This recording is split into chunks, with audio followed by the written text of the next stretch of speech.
여러분 안녕하십니까? 이 시간은 누가복음 제7과입니다. 왕의 여행이라는 제목으로 누가복음 13장 22절부터 17장 10절까지의 긴 본문을 배우도록 하겠습니다. 이번에도 이 누가복음 ESV 성경공부 교재를 중심으로 여기에 나타나 있는 문제를 푸는 방식으로 배우도록 하겠습니다.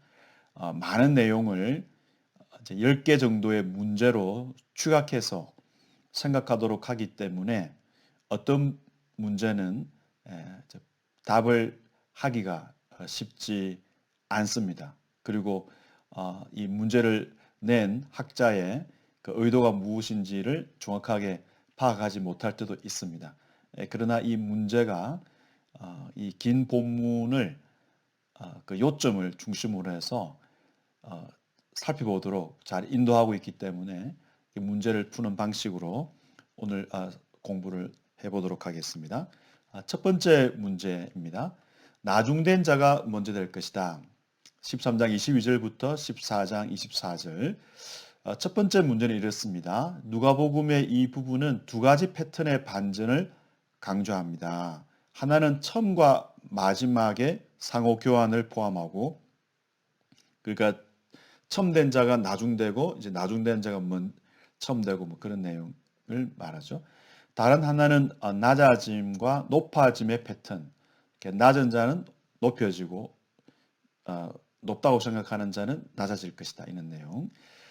경고 또는 책망으로 의도된 이 패턴들은 누구를 대상으로 주어진 것인가? 그러니까 처음이라 생각하는 사람들, 그리고 높다고 생각하는 사람들에게는 경고가 되겠죠. 이 패턴들을 격려 또는 칭찬으로 들어야 할 사람들은 누구인가? 네, 본문을 구체적으로 우리가 좀 살펴보면서 답을 찾아보도록 하겠습니다. 문제에 나와 있는 이제 성경 구절은 13장 30절.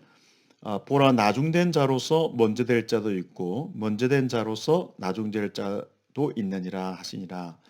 네, 이 말씀은 이제 앞에 그 좁은 문으로 들어가길 힘쓰라라는 그 예수님의 그 가르침과 관련해서 이제 내용의 마지막 부분에 있는 거고, 그리고 14장 11절 무릇 자기를 높이는 자는 낮아지고 자기를 낮추는 자는 높아질 것이다. 이것도 예수님께서 수종병 든 사람을 안식일에 고쳐주시고, 그리고 식사에 대한 교훈을 전달하는 이제 과정에서 말씀하신 내용이기 때문에 그 예수님의 가르침과 또 사건들을 보면서 이 말씀의 의미가 무엇인지를 생각해 보면 좋겠습니다. 22절부터 24절까지 예수님은 누군가가 던진 질문에 대해서 대답을 하신 내용입니다. 구원 받는 사람이 소수입니까? 예수님이 이제 앞에서 높은 윤리를 말씀하시니까, 야, 그렇다면은 그 예수님을 따르는 그 구원의 길이 쉽지 않은데 이제 이런 이제 생각을 할 수 있겠죠. 그리고 구원을 받는 사람이 소수입니까? 예수님은 그 좁은 문으로 들어가기를 힘쓰라라는 이제 말씀을 하신 것을 보면은 구원받을 사람이 적다. 이게 예수님의 대답이라고 볼 수 있습니다. 왜냐하면은 그 구원을 얻는 길이 당연히 이제 은혜로 구원을 받습니다. 그러나 은혜로 구원을 받았다고 생각할지라도 실제로 그 이 삶의 여정이 만만치 않다는 거죠. 예수님을 따르는 길이. 그래서 그 좁은 길로 이렇게 들어가지 못할 때, 그 사람은 사실 구원을 이렇게 은혜로 구원을 받지 못한 사람이라고 봐야 하는 거죠. 우리가 구원을 은혜로 아멘으로 영접해서 받지만은 우리가 구원받은 것을 그 삶에서 표현을 해야 되는데, 이 표현이 이제 그 넓은 문으로 통과하는 그런 그 삶으로 나타나고, 예수님이 말씀하시는 높은 수준의 그런 삶을 보이지 않을 때, 아, 이제 그런 사람들은 예수님이 말씀하시는 그 구원의 길에 합당하지 않다. 그래서 구원을 받는 자가 적다라고 어떤 면에서는 이제 예수님께서 그 이제 경고를 하시는 그런 내용이라고 볼 수 있습니다. 그 악을 행하는 자들에게 예수님께서는 이어서 떠날 것을 25절부터 30절에서 말씀하시는데, 이건 뭐냐면 그 이제 집주인이 문을 닫아버리면은 밖에서 문을 열어달라고 두드려도 그 주인이 당신이 누구냐라고 알지 못한다라고 하면서 문을 열어주지 않는 거죠. 그러면서 예수님은 그 아브라함과 이삭과 야곱과 모든 선지자들이 그 하나님 나라에 에, 그 이제 들어가 있는 것을 그 보지만 당신들은 그 쫓겨나서, 그러니까 이 조상들과 함께 누리는 그 잔치에 참여하지 못하고 그 잔치를 보긴 하지만은 이제 쫓겨나는 이야기를 하면서 그 사람들이 이제 동서남북에서 하나님 나라의 그 식탁에 앉게 될 것을 말씀하고 있습니다. 이 내용은 사실 그 유대인들을 겨냥하고 있죠. 그리고 우리가 어떤 특권을 가지고 있다. 또 이렇게 바리새인들과 같이 특권 의식을 가지고 있는 사람들은 우리는 하나님의 구원받은 백성이고 조상들과 함께 잔치에 참여할 것이다라고 확신하고 있는데, 예수님은 반전을 말씀하고 있죠. 여러분들이 무시하고 멸시하는 사람들이 동서남북에서 하나님 나라 잔치에 앉고, 그 잔치는 여러분이 기대하는 그러한 그 조상들과 함께 누리는 그런 메시아의 잔치다. 그런데 당신들은 구원의 문이 닫혀서, 구원의 문은 항상 열려 있는 것이 아니기 때문에 예수님께서 기회를 주시지만 그 기회를 받아들이지 못하고 거부한 사람들은 그 잔치에 참여하지 못할 것이다. 그래서 예수님께서 30절에서 첫째가 마지막이 되고 또 마지막이 첫째가 될 것이다. 이렇게 이제 말씀하고 있습니다. 그래서 구원을 받았다고 이렇게 선민이라고 착각하는 사람들이 있는 거죠.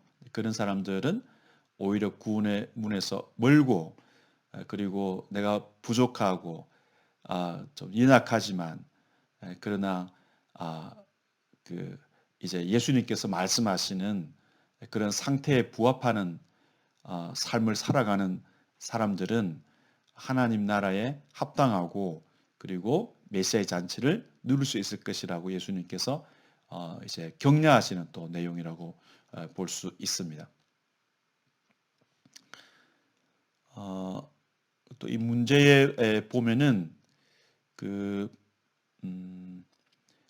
이제 14장에서는 낮아짐과 높아짐에 대해서 예수님께서 말씀하고 있는데요. 먼저 1절부터 14장 1절부터 6절은 수종병에 들린 환자를 예수님께서 안식일에 고쳐주시는 내용입니다. 그 수종병은 그 이 몸이 이제 부어오른, 지금으로 보면은 복수가 찬 환자, 그러니까 어떤 암이라든지 그런 질병으로 복수가 차면은 상당히 이제 그 의학적으로 위험한 상태에 이르는 것이죠. 이런 사람을 예수님께서 안식일에 치유해 주셨습니다. 예수님은 그 이 환자를 안식일에 치유하신 것이 왜 정당한지 그 앞에서 그 13장 5절 16절에서 그 몸을 펴지 못하는 여자를 안식일에 치유하셨을 때처럼 안식일에 치유해야 되는 이유를 말씀하고 있습니다. 그러니까 사람들은 이런 그 수종병, 이제 복수가 차서 살 날이 얼마 남지 않은 사람을 정말 가축보다도 더 낮은 가치로 생각하죠. 그리고 그들의 어떤 이 규례와 전통에 얽매여서 그게 성경적이지 않은데 자신들의 규례에 얽매여서 이 사람들에 대해서 차가운 마음을 가지는 거죠. 그래서 예수님께서는 그런 부분을 지적하시고 그리고 이어지는 7절부터 11절 내용에서는 잔치 초대의 이제 이야기를 하시는데 여기 보면은 그 초대를 받는 사람들 뒤에는 이제 초대하는 사람들에 대해서 교훈을 전달하십니다. 지금은 초대를 받는 사람들에게 누구에게 이제 혼인 잔치 초대를 받게 되면은 상석에 앉지 마라. 왜냐하면 상석에 앉았는데 더 높은 지위의 사람이 오게 되면 그 자리에서 뒤로 물러나야 되니까 그러니까 주인에게서 가까운 사람이 이제 가까운 자리가 상석이죠. 그래서 거기서 물러나야 되니까 나중에 참 그 부끄럽게 민망하게 될 것이다 이 말씀을 하고 있습니다. 이 당시 문화에서는 잔치 자리에 그 초대를 받아서 그 어떤 위치에 그러니까 내가 잔치에 초대받아서 그러니까 나와 비슷한 부류의 그 사람들과 함께 어울리는 것으로 그 나의 사회적 가치를 드러내고자 이렇게 했습니다. 그래서 예수님은 이 그 당시에 이제 문화에 근거해서 그 이 자기를 당시에 이런 잔치에 초대받는 이 그런 이 배경과 같이 이렇게 내가 어느 위치에 앉느냐에 따라서 사회적으로 이렇게 명예를 얻고 그러한 이제 문화 속에서 종교 지도자들 입장에서는 이런 사람이 높은 위치에 있다. 그렇게 이제 규정을 하고 거기에 이제 합당한 그 어떤 대우를 받으면은 사회적으로 이렇게 인정을 받고 또 하나님으로부터 인정을 받는다고 생각을 했습니다. 그러나 예수님은 그런 기준을 바꿔버리시는 거죠. 당신들이 가치 없다고 생각하는 사람이 높은 또 가치일 수도 있다는 거죠. 그래서 그 내가 이 사회적인 기준에 따라서 내가 인정을 받고자 하는 그런 이제 태도로 사는 것에 대해서 예수님께서는 그 역전을 반전을 말씀하고 있습니다. 그 당시 사회에서는 낮은 사람이라고 생각하는 그 사람이 하나님의 관점에서는 높은 가치의 사람이다라는 것이죠. 그래서 예수님은 이런 식으로 그 사회에서 규정한 어떤 기본 질서에 대해서 도전을 하시는 것입니다. 그 사회에서 명예와 어떤 수치의 기준을 정해놓고 이런 그 상석에 앉고자 하는 것과 같이 그 사회에 이제 그 기득권 세력을 형성하고 그리고 이제 거기에 영향을 받아서 하나님을 믿는 사람들도 그 이 사회 그 원리에 따라서 자신들을 높이는 또 인정을 받고자 하는 그런 문화. 그러니까 이런 이제 문화가 사람의 가치를 사람들의 기준에 따라서 평가하는 것이기 때문에 예수님은 사람의 가치를 그런 그 사회적 기준에 따라서 평가하는 것에 대해 도전하시고 그래서 하나님의 관점에서 보면은 오히려 그 사회에서 낮다고 생각하는 그 사회 기준에서 낮다고 생각하는 사람이 더 높아지는 하나님의 관점에서 높아지는 그런 일이 일어날 것이다. 이렇게 말씀하고 있습니다. 그래서 나중된 자가 먼저 되고 먼저 된 자가 나중된다는 말씀을 하십니다. 다음 문제를 보면은 우리가 이 패턴에 어떻게 반응해야 하는지 지적하기 위해서 예수님이 내리시는 구체적인 명령은 무엇입니까? 예수님이 이제 여러 그 명령을 교훈을 전달하고 있는데 12절부터 14절 내용을 보면은 14장 12절 14절 내용을 보면은 예수님이 이제 초대자에게 교훈을 주십니다. 앞에는 초대를 받을 때 어떻게 할 것인가 말씀을 하시는데요. 이번에는 초대를 할 때에 갚을 것이 없는 사람들, 그러니까 내가 어떤 사람을 초대했는데 그 초대받은 사람이 나를 다음에 이제 이 사람이 나를 초대를 해야 되는데 어 갚을 것이 없는 사람을 초대하면은 이 사람이 나한테 도움이 되지 않는 거죠. 또 식사 초대도 하지도 않고. 이런 문화는 당시의 그 전형적인 그 문화를 대변하고 있습니다. 당시 이 1세기 당시 팔레스타인의 문화에서는 물론 이제 유대인들뿐만 아니라 그 지중해 연안에도 있었던 문화는 내가 어떤 사람을 초대할 때 그 초대한 그 사람의 지위가 그 나의 가치를 그 이렇게 높 이제 규정해 주는 거죠. 요즘도 이런 문화는 우리 사회에 있죠. 그래서 어떤 사람을 높은 사람을 초대하게 되면은 내 지위가 내 명예가 이제 높다는 것을 사람들에게 이제 보여주는 계기가 됩니다. 그래서 사람들은 습관적으로 높은 사람을 가치 있는 사람을 초대함으로써 자신의 가치를 인정받고 높이고 드러내고자 하는 그런 태도가 이제 식사를 통해서 나타났습니다. 그리고 당시 문화에서는 상호성이라는 원리가 있었습니다.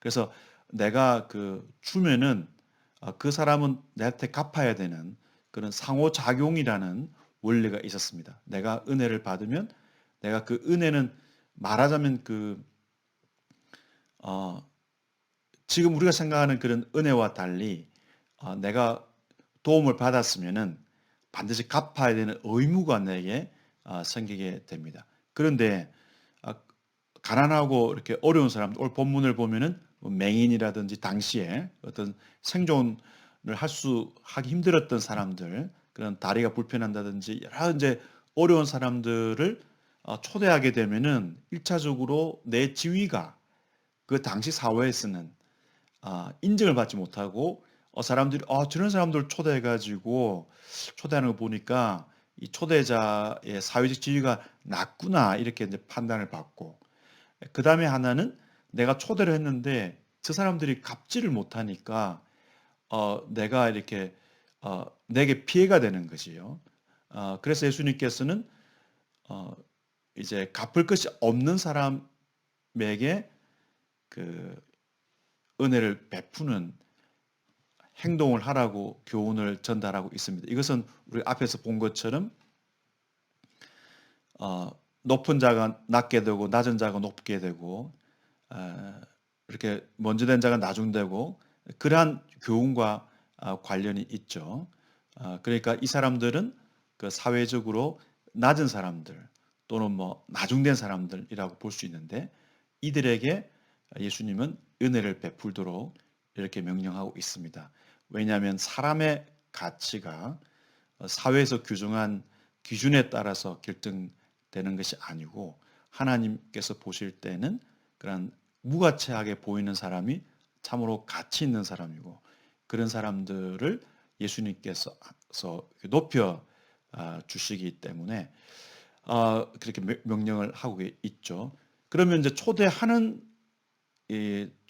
이제 내 입장에서는 그 어려운 사람에게 내가 호의를 베풀었을 때 그 사람들은 갚지를 못하죠. 그러나 이 상호성의 원리가 있기 때문에 이 원리에 따라서 예수님께서는 말씀하시기를 하나님께서 갚아주시는 거죠. 하나님께서 반드시 그 호의에 대해서 반응을 하신다. 그래서 어, 이 14절을 보면은 의인들의 부활 시에 보상을 받게 될 것이다. 이 보상이라는 것은 어떤 선한 행위에 대한 대가죠. 그래서 하나님께서 하나님께서는 그 갚을 것이 없는 사람에게 호의를 베푼 사람에게 보상을 주실 것이다. 이렇게 이제 약속을 하고 있습니다. 그래서 다 높아지고자 하는 사회 그리고 높아지고자 하는 신앙 공동체가 있다면 그런 모임에서 어, 좁은 길을 가는 제자는, 그리고 이렇게 이 낮은 위치에서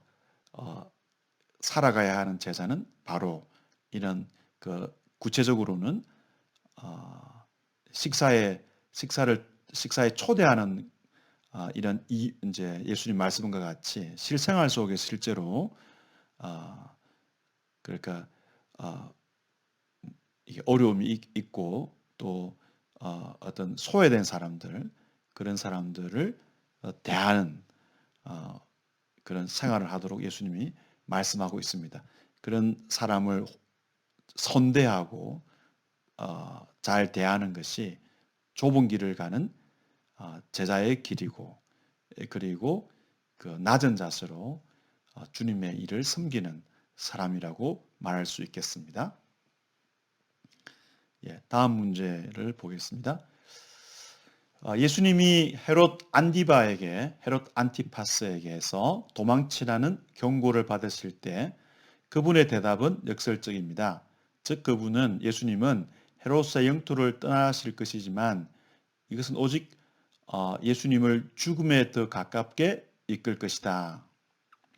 예루살렘에서 맞이할 예수님의 운명은 처음 마지막 패턴, 그러니까 처음 먼저 된 자가 나중되고 나중되가 먼저 된다는 패턴, 그리고 낮아짐과 높아짐의 패턴을 어떻게 예로 보여줄 것인가. 예루살렘에서 맞이할 예수님의 운명이 어떻게 앞에서 말한 이런 반전의 패턴을 보여줄 것인가라는 문제입니다. 네, 어떤 사람이 어떤 바리새인이 예수님께 와서 헤롯이 13장 31절을 보면 헤롯이 당신을 죽이고자 한다라고 이제 정보를 알려주었어요. 그래서 모든 바리새인들이 예수님을 반대한 것은 아니고 어떤 이제 바리새인들은 호의적이었음을 보여주는 본문입니다. 예수님은 이 정보를 듣고 어떤 이 헤롯의 유혹에 내가 굴복해서 행동하는 사람이 아니라, 내가 지금 헤롯 안티파스는 통치 지역이 갈릴리죠. 갈릴리 지역에 내가 있다가 예루살렘으로 지금 가고 있는데, 예루살렘으로 가는 것은 하나님의 뜻에 따른 것이다. 예수님께서 헤롯을 무서워서 이렇게 지금 피하는 것은 아니죠. 예수님이 이제 헤롯에 대해서 말씀하시기를 여우다라고 이야기를 하십니다. 여우가 맹수처럼 아주 사납지는 않은데 그 약한 짐승에게는 아주 공격적인 그런 아주 영리하고 그런 잘 숨는 그런 짐승이죠. 그래서 실제로 헤롯이 예수님을 굉장히 보고 싶어 하다가 예수님을 통해서 뭔가 자신의 꿈을 이루고자 하는 그런 욕망이 있었겠죠. 예수님이 이 빌라도에게 신문을 받는 이런 모습을 보면서 아주 예수님이 힘이 없다는 것을 알게 되고, 그래서 예수님을 이제 빌라도가 마지막에 예수님을 헤롯에게 보냈을 때 헤롯이 아주 예수님을 무시하고 아주 매질을 하는 그런 걸 보면은 헤롯이 상당히 비겁한 그런 약자에게 강한 그 비겁한 여호와 같은 사람인 것을 알 수가 있습니다. 예수님은 지금 이 위협에도 불구하고 내가 좀 해야 될 일을 해야 된다. 그 말씀을 하시죠. 그래서 32절을 보면은 오늘과 내일은 내가 지금 하고 있는 일이죠. 예수님 하고 있는 일은 뭐 귀신을 쫓고 병을 고치는 누가복음 4장 18, 19절에 있는 것처럼 이 회복의 사역을 하시다가 제 3일째 예수님의 이제 부활을 죽고 부활하시는 것을 의미하는 표현인데 3일째에 완전해질 것이다. 이 완전하다라는 것이 어떤 목표를 이루다라는 뜻인데 예수님께서 지금 하나님이 주신 일을 내가 완수를 행하고 십자가에 이제 죽고 부활함으로써 내게 주어진 목표를 이룰 것이다라고. 그렇게 예수님은 하나님이 주신 목적을 향해서 달려가는 것이지 뭐 헤롯을 두려워해서 헤롯에게 위협에 좌지우지되는 사람이 아닌 걸 말씀하고 있습니다. 그러면서 이 이제 예루살렘에 대해서 예루살렘의 운명에 예수님이 이제 예루살렘 올라가시니까 예루살렘의 운명에 대해서 말씀하시죠. 선지자가 그 예루살렘 밖에서는 죽는 법이 없다. 예루살렘 안에서 죽는 것처럼 예수님도 그런 선지자의 운명처럼 예루살렘 안에서 죽게 될 것을 이제 그 예상하고 계십니다. 그러면서 예루살렘이 이 세상에서 가장 높다고 생각을 했고, 그러니까 예루살렘이라는 것은 이제 예루살렘에 사는 사람들뿐만 아니라 그런 그 정통 유대인이라고 자긍심을 가지고 있는 사람들을 대표하는 표현이죠. 그 이제 예루살렘이 높다고 생각하지만 낮아질 것이다. 그러니까 오히려 이렇게 심판을 받아서 이제 정말 비참한 그런 처지에 이르게 될 것을 예수님께서 경고하셔서 앞에서 말씀하셨던 그 높아지고 낮아지는 처음 되고 나중되는 이 원리를 예루살렘에 적용하고 있습니다. 그러나 35절을 보면은 예루살렘이 황폐하게 되지만은 언젠가 예수님께서 하기 전까지는 이렇게 회개하는 또 하나님께 돌아오는 일이 있을 것이기 때문에 그런 이 이스라엘에게는 또 미래의 소망이 있음을 말씀해주고 있습니다. 현 단계에서는 예수님 말씀하시는 현 단계에서는 그 예루살렘이 높다고 생각하지만 낮아지게 될 것을 또 나중될 것을 이렇게 말씀하고 있습니다. 네, 다음 문제. 급진적 요구, 급진적 은혜. 14장 25절부터 15장 32절까지 본문입니다. 누가복음 14장 25절부터 35절이 예수님을 따르는 자들에게 하는 요구를 여러분 자신의 말로 어떻게 요약할 수 있겠습니까? 예수님이 이 말씀을 수많은 무리에게 하신다는 사실은 어떤 중요성을 나타내고 있습니까? 14장 25절부터 예수님께서는 자기 십자가를 지고 나를 따르지 않는 자는 내 제자가 되지 못한다.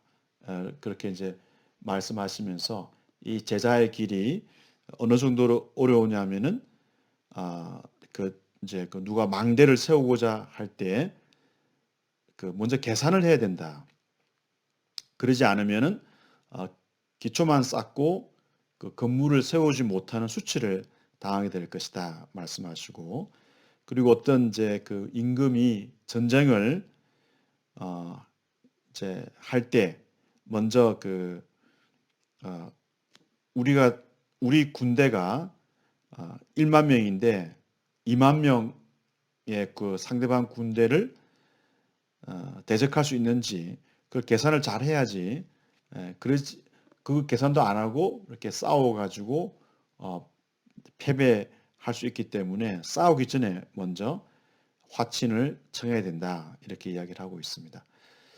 그것은 이제 이 예수님의 말씀은 그만큼 그 예수님을 따르는 길이 은혜의 길인 동시에 예수님께서 구원자로서 우리에게 구원을 베푸실 때 십자가에 죽으시고 이렇게 고난을 받으심으로써 우리에게 구원을 주셨는데, 구원받은 자들의 길도 구원받은 자들, 또 신자로 표현할 수도 있고 제자로 표현할 수 있는데, 구원받은 자는 구원하신 자가 행하신 것을 실천하죠. 정체성 자체가 구원하신 분이 희생을 통해서 사람을 구원했다면, 구원하는 자 예수님을 따르는 사람들도 십자가의 길을 가는 그런 DNA를 이제 얻게 되는 거죠. 이런 사실을 알지 못하게 되면은 그냥 뭐 복 받고 뭐 뭔가 예수님 따르면은 뭔가 이렇게 뭐 얻고 뭐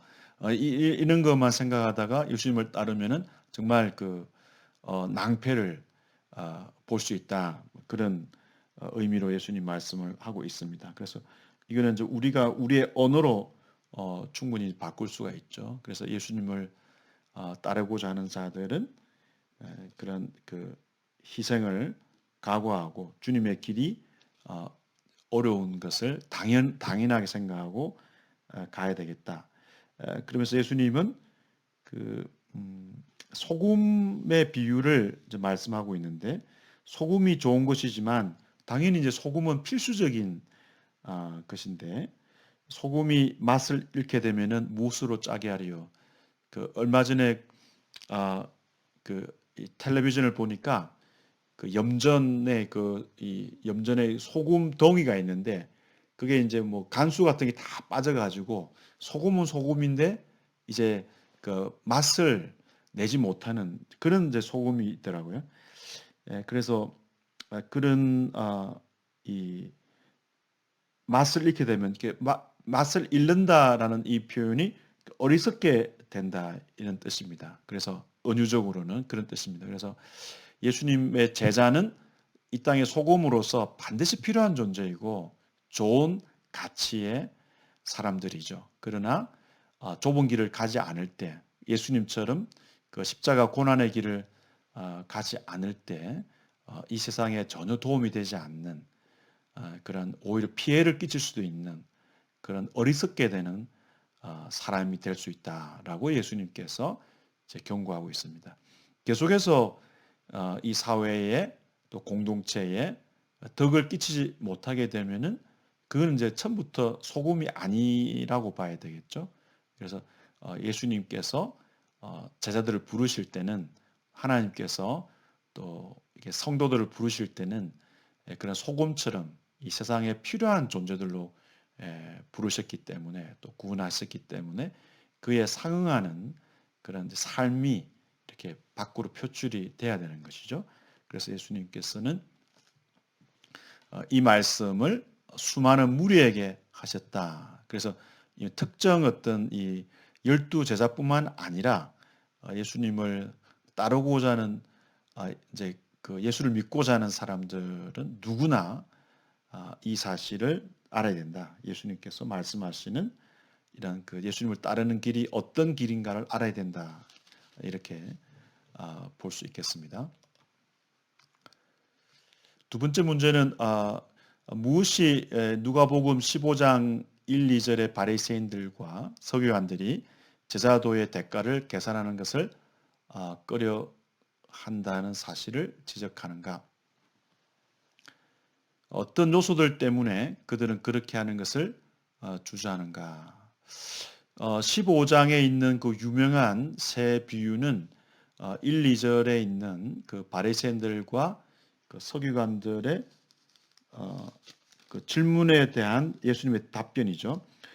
모든 세리와 죄인들이 말씀을 들으러 가까이 나오니 1절 또 2절을 보면 바리새인과 서기관들이 수군거려 이르되 이 사람이 죄인을 영접하고 음식을 같이 먹는다.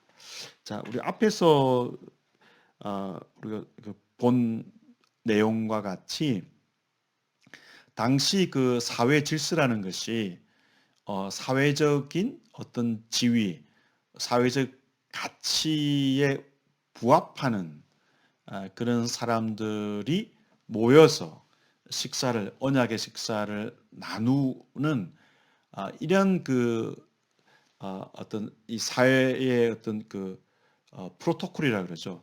사회의 이제 어떤 기준이 어, 그 이제 지켜져야 그 사회 하나님이 이제 유지하시는 하나님 백성의 공동체가 된다. 이런 생각을 바리새인들과 서기관들이 하고 있었죠. 여기서 이제 서기관들은 그 바리새파에 속한 율법 학자들이라고 볼 수 있겠습니다. 그러니까 서기관들은 뭐 바리새파도 속해 있고 궁중에도 있었고 성전에도 있었는데 지금 바리새인들과 서기관들이 같은 그룹으로 학자 그룹이라고 볼 수 있죠. 이들이 생각했을 때는 예수님이 지금 세리와 죄인을 식사에 초대함으로써 이 사회 근간을 흔든다. 그러니까 사회 질서를 무너뜨리는, 그러니까 하나님께서 세우신 어떤 이 사회 질서를 무너뜨린다라고 생각을 한 거예요. 그래서 자기들이 정해놓은 그 이 기준에 따라서 사람의 가치를 평가했고, 당연히 죄인과 이 세리들은 정말 그 하나님 백성에 들어올 수 없는 사람들이기 때문에 이들에게 호의를 베풀면 안 되죠. 멀리해야 되는 거예요.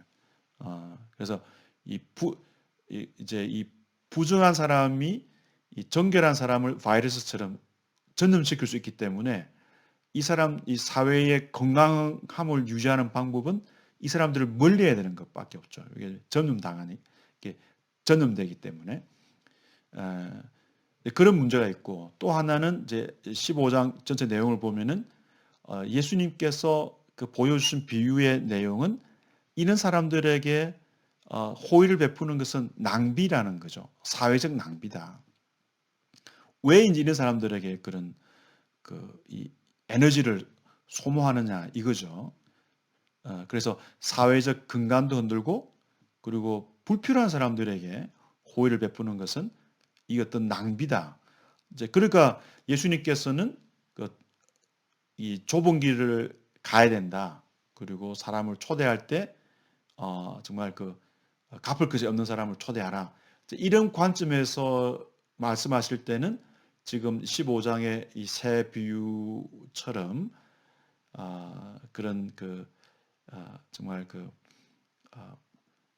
이렇게 희생을 하지 않아도 될 사람들, 이 사람들에게 정말 희생을 하고 그 희생을 통해서 이 잃어버린 자들이 회복되는 것, 그것이 바로 예수님께서 말씀하신 제사도의 원리인데, 바리새인들은 오히려 예수님의 행동을 그 사회 근간을 흔들고, 그리고 낭비의 행동이다 이렇게 이제 생각을 했기 때문에 예수님의 가르침을 13장, 14장에 나왔던 가르침을 따를 수가 없었습니다. 누가복음 15장 3절에서 32절에 있는 비유들에서 구체적으로 어떤 특징이 하나님 은혜의 급진적 본질을 지적하는가? 이 은혜는 어떻게 우리가 제사도의 값비싼 요구를 기꺼이 이행하도록 만드는가? 잘 알려진 이 세 비유는 이제 한 의미로 해석을 해야 되겠습니다. 첫 번째는 어떤 사람이 100마리 양이 있었는데 한 마리가 길을 잃어버렸습니다. 그래서 이 양을 찾기 위해서 나섰는데 지금 이제 99마리 양은 그냥 그대로 두고 찾으러 나갔죠. 이상한 행동을 한 거죠. 그러니까 잃어버린 한 마리에게 눈이 멀은 거예요. 그래서 하나님의 관점에서는 회개를 해야 되는 죄인 한 명이 회개할 때 너무나 이렇게 큰 기쁨으로 하늘에서 반응을 한다. 그러니까 사회적 관점에서 계산을 하고 재정을 집행하고 그런 이렇게 그런 공동체 입장에서는 99마리가 당연히 중요하고 한 마리 때문에 이제 99마리가 위험에 처할 수도 있죠. 경제적으로 상식을 벗어난 행동이 바로 잃어버린 한 마리를 찾기 위해서 99마리를 두는 행동이죠. 그리고 찾았을 때는 이렇게 이제 기뻐하는 모습이 나오고요. 그리고 드라크마 하나를 잃어버렸는데 당시에는 집이 창문이 없었기 때문에 우리나라도 화전민들이나 당시 옛날에 이제 시골 집들은 대부분 창문이 없었기 때문에 그 집에 뭘 잃어버리면은 그 동전 찾기가 쉽지가 않죠. 당시에도 마찬가지였습니다. 근데 그 하나를 찾았는데 너무 기뻐가지고 그 지금 벗들을 모아서 이웃을 모아서 그 이 잔치를 하는 거죠. 어, 그러니까 뭐 돈 찾은 거에 비하면은 이 잔치까지 할 필요는 없는데 이것도 그 찾은 기쁨이 너무 크다. 예, 그리고 열심히 찾아서 결국 찾았고 찾은 기쁨이 크다라는 것을 보여주고 있죠. 그 다음에 이제 세 번째는 더 큰 가치.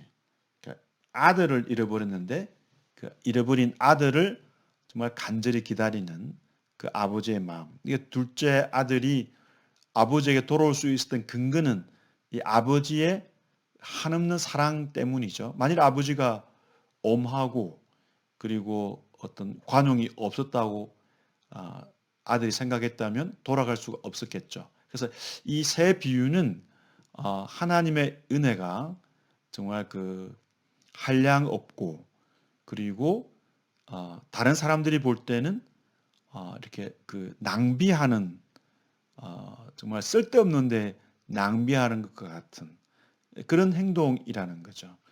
그렇게 하나님이 사랑을 보여주기 때문에 그 무한한 은혜 때문에 사람들이 회복이 되고 바로 그 회개라 또 회개로 볼 수도 있죠. 돌아올 수 있기 때문에 이러한 그 돌아오는 자에 대해서 하늘에서 기쁨이 참으로 크다 말씀을 하고 있습니다. 그래서 여기서 가르쳐 주시는 제자도는 희생이 필요하다. 누구에게? 쓸모없이 보이는 사람에게. 그래서 누가복음에서는 무관심을 큰 문제로 지적하고 그 무관심과 반대가 바로 낭비처럼 보이는 희생, 곧 그 낭비처럼 보이는 사랑을 이렇게 대조적으로 묘사하고 있습니다. 세 비유는 낭비하는 사랑 이렇게 볼 수도 있겠습니다. 하나님의 낭비하는 사랑. 그래서 이거는 사실 교회 공동체에게 가르쳐 주는 거죠. 교회는 이해타산적으로 사람을 평가하지 않고 우리에게 도움이 안 되고 또 해를 끼칠 수 있는 것 같은 그러한 그 또 사회적으로 보면은 이 사람이 우리 교회 우리 공동체에 있어가지고 오히려 우리 그 공동체의 수준이 조금 낮아지는 것이 아닌가. 우리는 높은 지위의 사람들, 그 사회적 가치가 높은 사람들끼리 모이는 공동체여야 하는데 이렇게 하기 쉽죠. 그런 공동체를 부러워할 수도 있고 그러나 예수님은 이 세 가지 비유를 통해서 이제 그 제자도가 바로 낭비하는 사람과 같이 그런 갚을 것이 없는 사람들에게 환대하고 그리고 그 잃어버린 자들은 뭐 찾지 않으면 소망이 없으니까 그런 사람을 찾는 일이 급진적인 사랑, 그 제자도의 태도인 것을 말씀하고 있습니다. 그 다음에 이제 16장 부와 회개에 대하여 이 구절에 따르면 우리의 삶의 어떤 패턴들이 우리가 우리 주인으로서 하나님을 섬기고 있는지 아니면 돈을 섬기고 있는지를 가르쳐 줍니까? 사람들 앞에서 우리 자신을 높이기 위해서 돈을 사용하기보다 우리 자신의 친구를 사귀기 위해 돈을 사용한다는 것은 무슨 의미입니까? 네, 16장 1절부터 우리 본문을 살펴보면은 1절부터 그 1절부터 9절은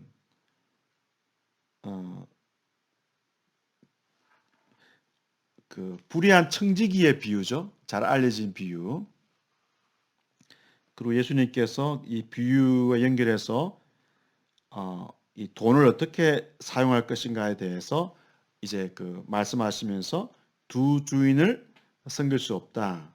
그래서 하나님과 돈을 동시에 섬길 수 없다라고 말씀하고 있습니다. 그러면서 오늘 이 문제처럼 하나님을 섬기는지 돈을 섬기는지 어떻게 알 수 있는가?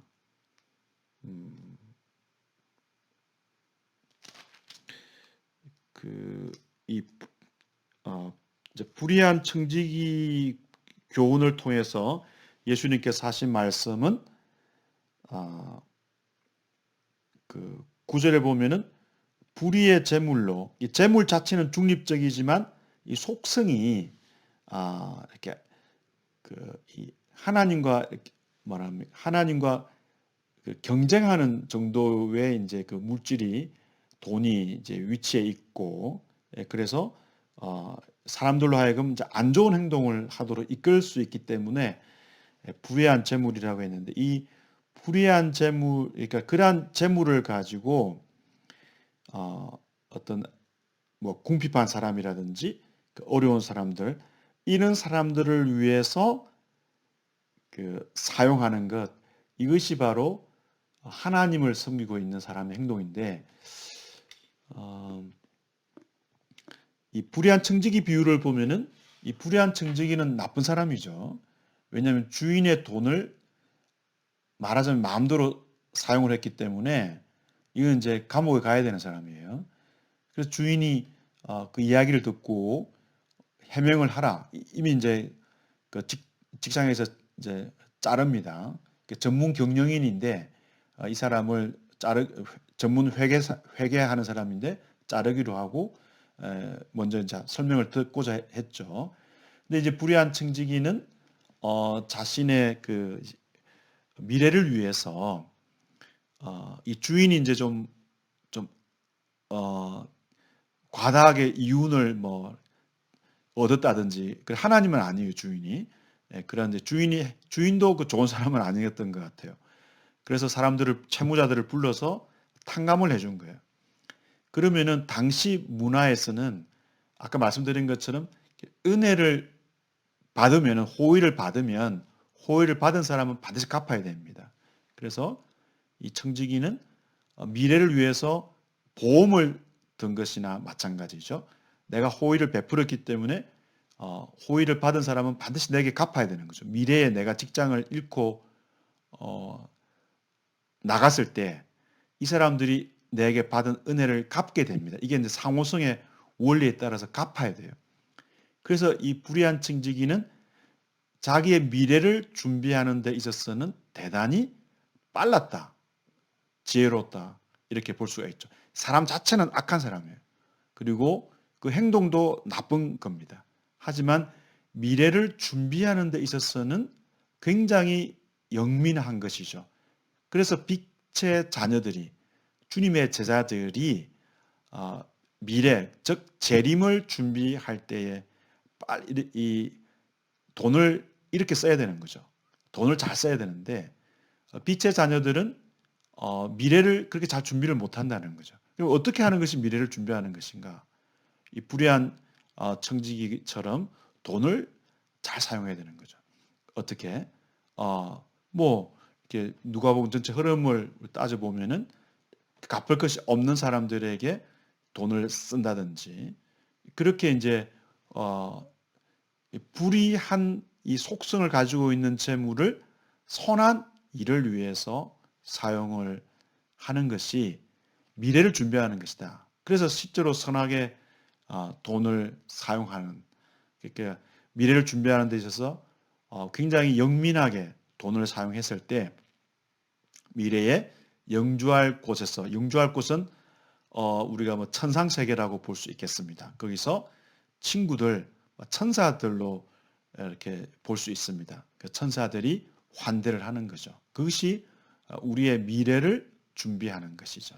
그래서 그 하나님을 섬기는 사람은 이 땅에서 불의한 속성을 가지고 있는 돈을 잘 사용하는 사람이고 바로 두 주인을 동시에 섬기지 않고 하나님을 섬기는 사람이고, 이런 사람은 바리새인들과 반대로 돈을 사랑하는 사람들이 아니라, 또 사람들 앞에서 자기를 높이는 사람들이 아니라 미래를 잘 준비하는 사람들이다, 이렇게 볼 수 있겠습니다. 네, 이 바리새인들이 돈을 좋아한다, 이 내용은 그 성경에서 여기만 나오는 아주 중요한 본문입니다. 그래서 바리새인들은 자신들의 어떤 이 경건 생활, 겉으로 드러나는 그 종교 활동을 통해서 부를 축적한 것이죠. 그래서 이 사람들이 이제 돈을 사랑했다. 그리고 예수님께서는 이들을 어떻게 평가하냐면 사람들 앞에서 스스로 옳다는 자들이다, 이렇게 보셨죠. 스스로 옳다고 평가했다. 이거는 이제 그 자칭의 스스로 이렇게 자신들을 그 어려운 사람들로 생각했다, 이렇게 예수님께서 평가하시고, 다음 문제에 나오니까 그때 다시 생각해 보도록 하고요. 그래서 돈을 사랑하는 바리새인들과 달리 자신들을 높이고 종교적으로 사회적으로 높임으로써 어떤 그에 상응하는 그런 돈을 이제 받고 즐기는, 그래서 그런 사람들이 아니라 우리가 불의한 청지기 비유처럼 그 어려운 사람을 돕는 그런 목적으로 돈을 사용하는 사람, 그런 사람이 예수님께서 말씀하시는 그런 제자도라고 볼 수 있겠습니다. 다음 문제.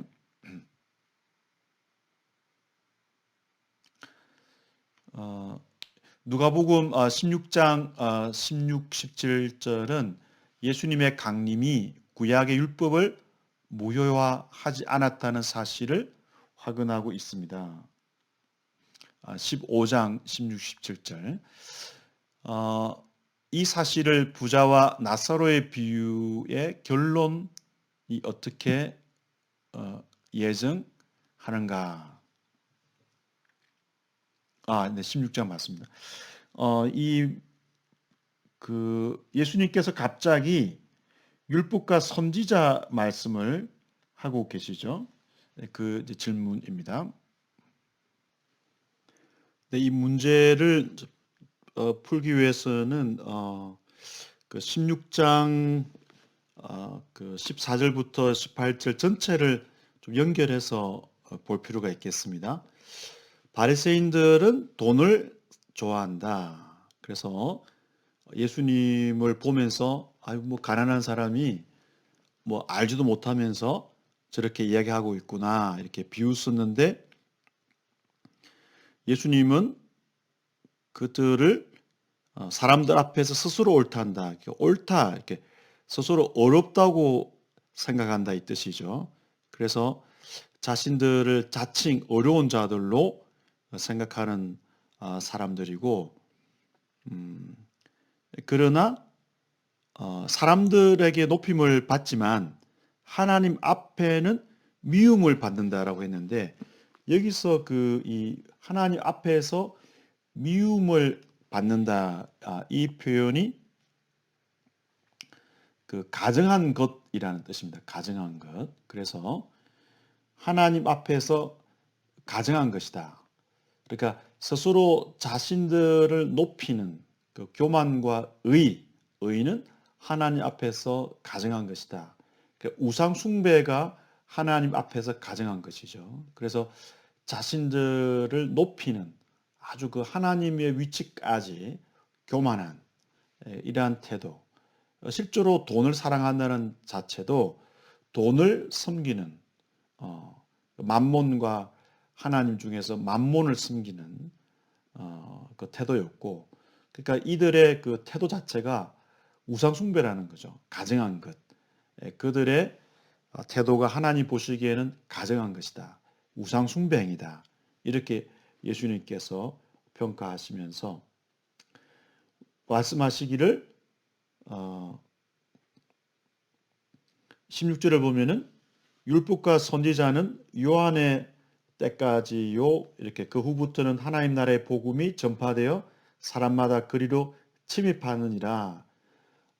이게 마태복음 아마 11장 그 12절 에도 나오는 비슷한 이제 본문에도 나오는데 이것은 그 하나님 나라가 왔고 하나님 나라의 복음이 전파될 때 사람들이 이 침입하다라는 것이 이제 이 수동태로 우리가 봐야 되는데 아주 그 하나님 나라가 이렇게 강하게 왔고 사람들이 그게 이제 끌려 들어가는 거예요. 이렇게 끌려 들어가는. 그래서 이제 이 바리새인들이 이렇게 자기 의로 교만으로 활동하고 있지만 예수님이 가져오신 그 이 하나님 나라의 복음이 강력하게 왔고 이제 그 복음에 반응하는 사람들은 아 이렇게 그 나라에 이렇게 이끌려서 이제 들어가는 이야기를 하고 있습니다.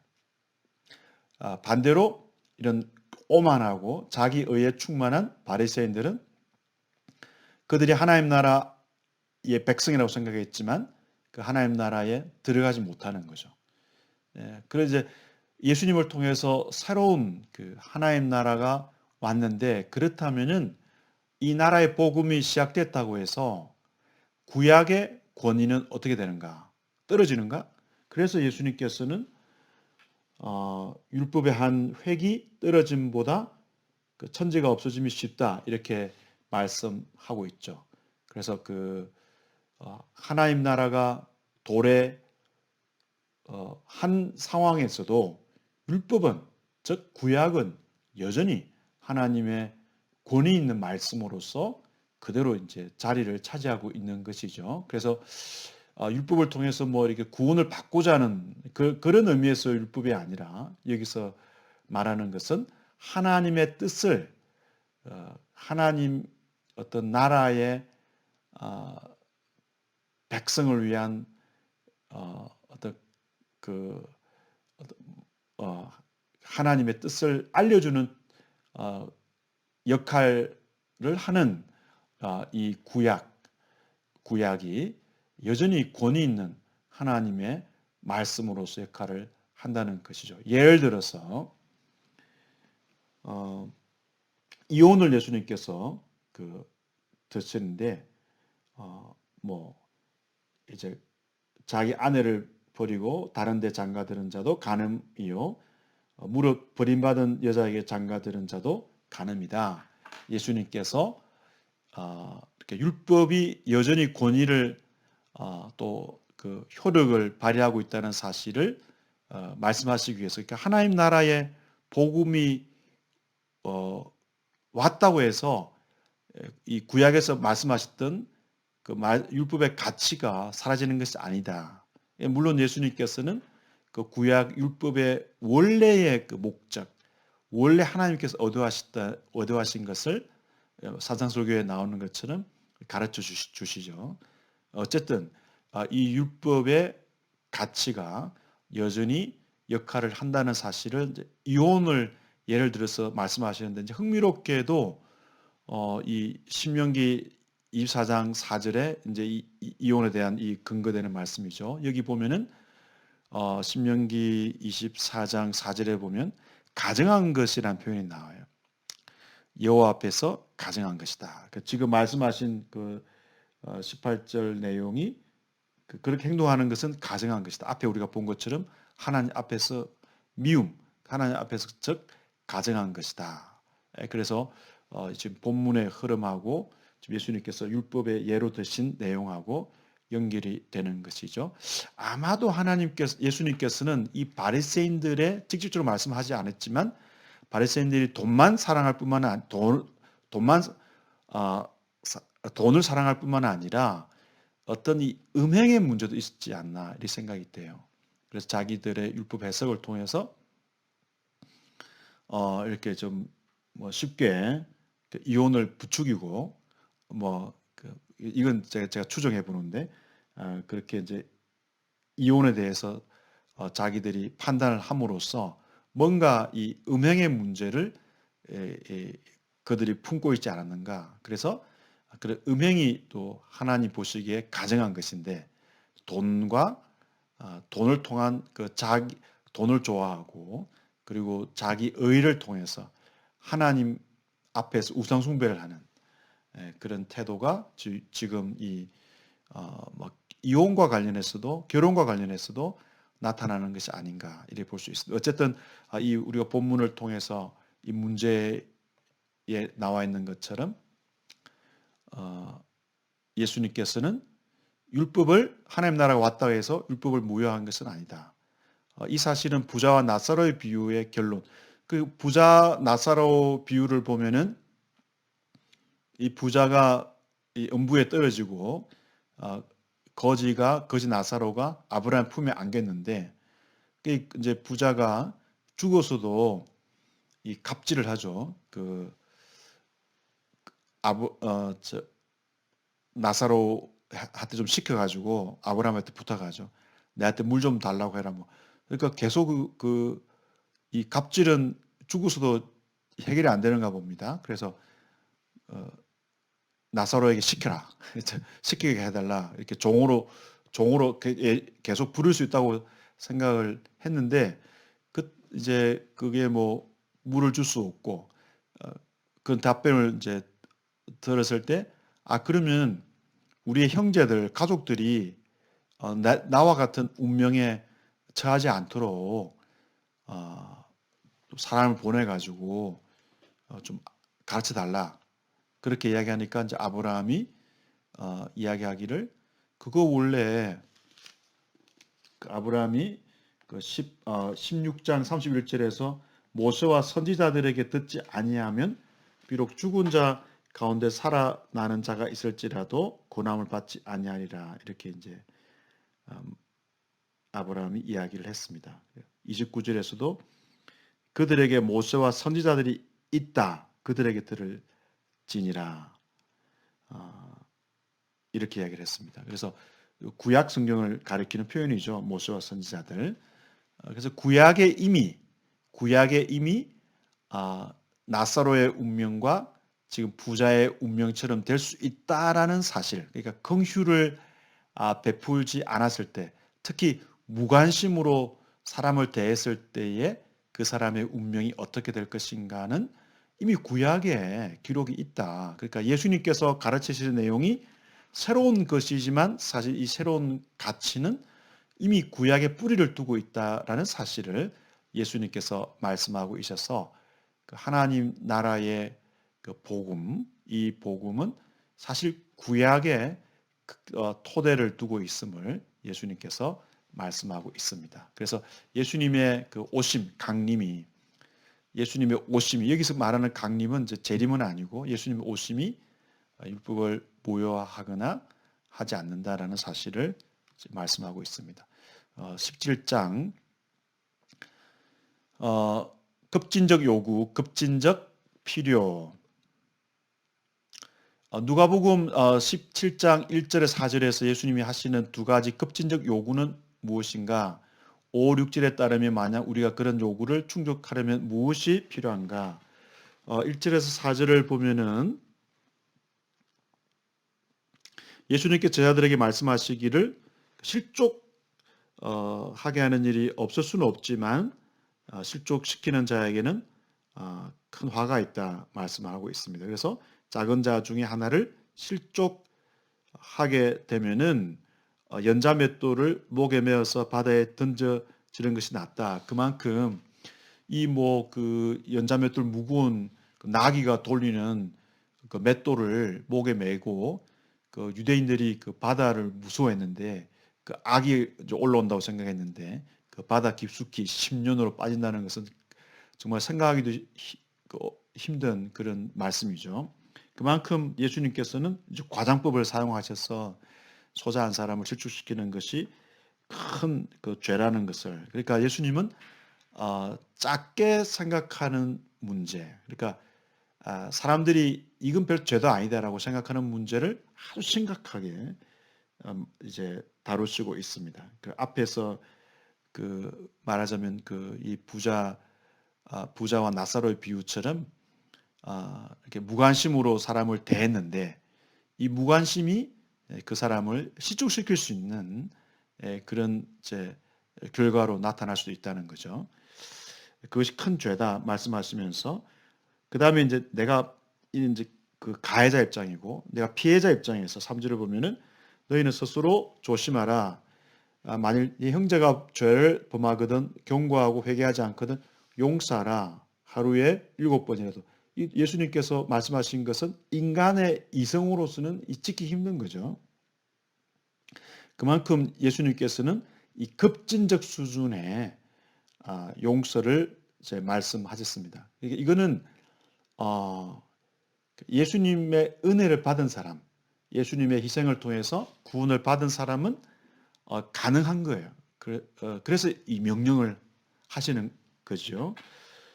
그래서 사도들은 이게 너무 힘들다 생각하니까 5절에 보면은 믿음을 더해 주십시오. 믿음이 있어야 됩니다. 예수님께서 우리에게 믿음을 주십시오.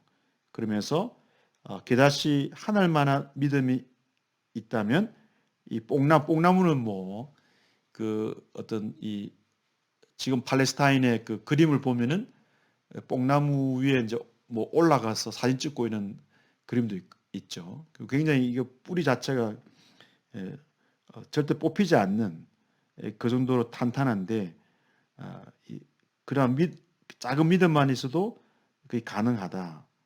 그렇게 예수님께서 말씀하십니다. 예수님은 그 믿음이 필요하다고 이제 제자들이 이야기를 하니까 너희들에게 어떤 큰 믿음이 없어서 어떤 실족시키는 문제라든지 용서의 문제를 이렇게 못하는 것이 아니다. 그러니까 게다시만한 정말 조그만 믿음만 있어도 이게 가능하다. 그 제자들은 그런 믿음을 이미 이제 가지고 있죠. 그렇기 때문에 정말 그 하나님께 의지하는 마음으로 실천을 하면 된다는 거죠. 예수님께서 이렇게 이제 할 수 없는 사람들에게 이 명령을 하신 것이 아니라 할 수 있는 사람들에게 예수님께서 명령을 하셨습니다. 그래서 그 사도들처럼 예수님을 따르는 초기 단계에서도 이런 급진적 수준의 윤리를 행할 수 있음을 예수님께서 말씀하고 있습니다. 그래서 우리가 구원을 받은 자녀는 이러한 그 윤리를 행할 수 있는 믿음을 가지고 있다. 그래서 예수님께서는 실천하라라는 이제 말씀을 합니다. 그러면 실천을 한 경우에 어떻게 해야 되는가? 다음 문제를 보면은 누가복음 17장 7절에서 10절은 하나님의 은혜에 대한 우리의 필요를 어떻게 지적하는가? 또한 이 필요를 인식하는 것은 우리의 믿음을 어떻게 강화하는가? 밭일을 하고 또 양을 치고 돌아오는 종에게 그 당시에 아유 수고했으니까 종님이시여 하인님 이렇게 식탁에 앉아서 식사를 하세요. 이렇게 할 사람이 누가 있겠냐라는 거죠. 당시 문화에서는 오히려 지금 식사를 준비해라. 그리고 내가 먹는 동안에는 시중을 들으라. 이렇게 이제 한다는 거죠. 그래서 명령을 받은 것을 실행했다고 해서 주인이 종에게 고맙다 하겠는가? 그러기 때문에 이런 그 실족시키지 않고자 노력하고 또 용서를 하고자 노력한다고 하는 그런 입장에서도 이건 당연히 주님의 종으로서 해야 될 일이다. 이렇게 생각하는 거죠. 오히려 내가 이러한 그 사랑을 실천할 수 있는 사람으로 부름받은 이것이 은혜다라는 데 생각을 하고 나는 은혜를 받았기 때문에 이 받은 은혜에 대해서 당연히 내가 이걸 그 은혜를 베푸는 것이다. 이제 이렇게 생각하도록 예수님께서 말씀하시는데 물론 또 주님은 이 비유에서 이렇게 말씀하시지만 또 다른 비유에서는 인자가 예수님께서 다시 재림하실 때는 그 제자들을 위해서 수종되실 것이다라고 또 말씀도 하시죠.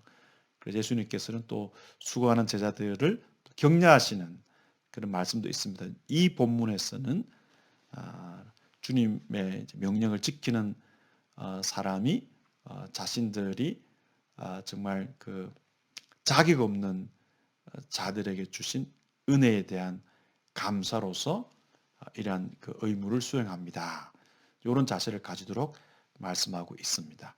그래서 오늘 좀 긴 본문을 우리가 다루었는데 그 17장 10절까지 살펴보았습니다.